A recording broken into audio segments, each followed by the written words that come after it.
And welcome back, everybody. Good old JR, the WWF's leading play-by-play man, sitting alongside James E. Cornette. And the WWF's leading color analyst. Well, that's a debatable point, but here comes Paul Bear, one of your associates, leading the executioner to the ring.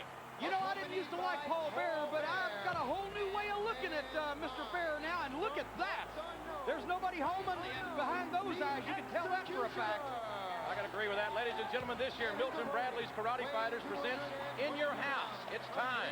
It's live 2 weeks from tonight from West Palm Beach, Florida, exclusively on pay-per-view. The night The Undertaker will go one-on-one with the executioner in an Armageddon rules matchup. And if you're a little bit confused about what Armageddon rules are, it's very, very simple. No disqualifications, no countouts. You can have unlimited pinfalls, and the winner is declared when his opponent cannot continue the match. So, Jim, what you're saying is if a man's pinned, it basically means nothing. As long as the man can get up and continue to fight, the match is not over. You could have 4 falls or 40. That's exactly right. It will be physical. I don't know how good a wrestler the executioner is. We'll find out what kind of fighter he will be, because that's what it's going to be, an all-out brawl 2 weeks from tonight on pay-per-view with Armageddon rules. And the executioner here with Bert Centeno.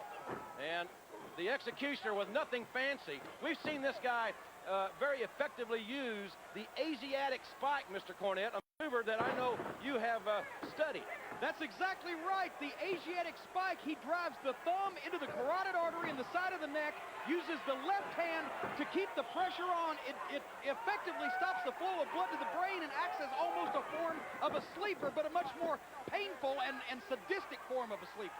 Can you imagine The Undertaker hitting the ring in West Palm Beach, Florida 2 weeks from tonight, knowing that Mankind and Paul Bear, more likely than not, will be positioned at ringside. The way I look at it, it's going to be 3-on-1, and there's a suplex.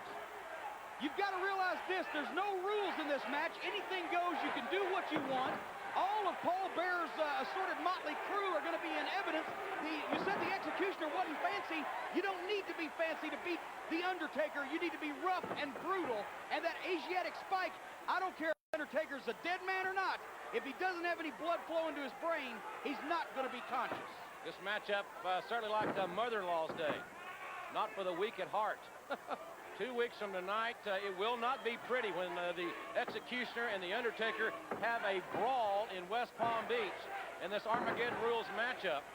You know, we talked about what... Uh-oh. Over this guy. He's having some kind of spasm or something. I don't know whether...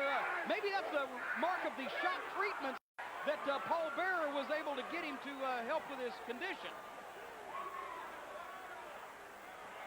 And again, the executioner in firm control here. You know, we have shown you the footage from Raw last Monday, and that whole situation involving the British Bulldog and, of course, the whole thing with Bret Hart and Steve Austin. Certainly a scary situation. Nice drop. I understand. I mentioned this yesterday on Livewire yesterday morning when I had to save that program as well, that quite an altercation at the hotel of the WWF Superstars involving Bret Hart and Psycho Sid. And hopefully we'll have more details on Raw tomorrow night on that situation. You don't know whose side anybody is on. You don't know. Owen's mad at Austin. Austin's mad at Bret. Bret's grateful to Bulldog. Wait a minute. Warming up that spike. I think he's warming up the Asiatic spike. The executioner is about to find another victim. And no, hard clothesline again knocks Centeno down. That should be enough right there. But there you see the signal for the Asiatic spike of the executioner, a maneuver that the Undertaker must avoid. Driving that thumb right into the carotid artery. He's going to get it in there till he gets just right, and then you see the left hand cupping the right hand. He's forcing that thumb in, cutting off the flow of blood, and it looks like Mr. Centeno is already in lullaby land. This maneuver has much the same effect that the mandible claw has. It renders the opponent unconscious.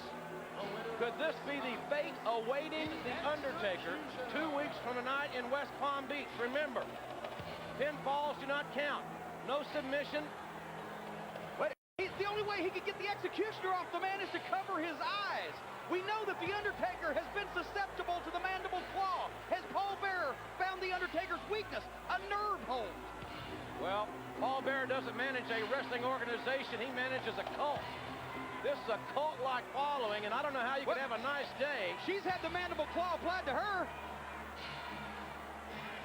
This is a little bit weird.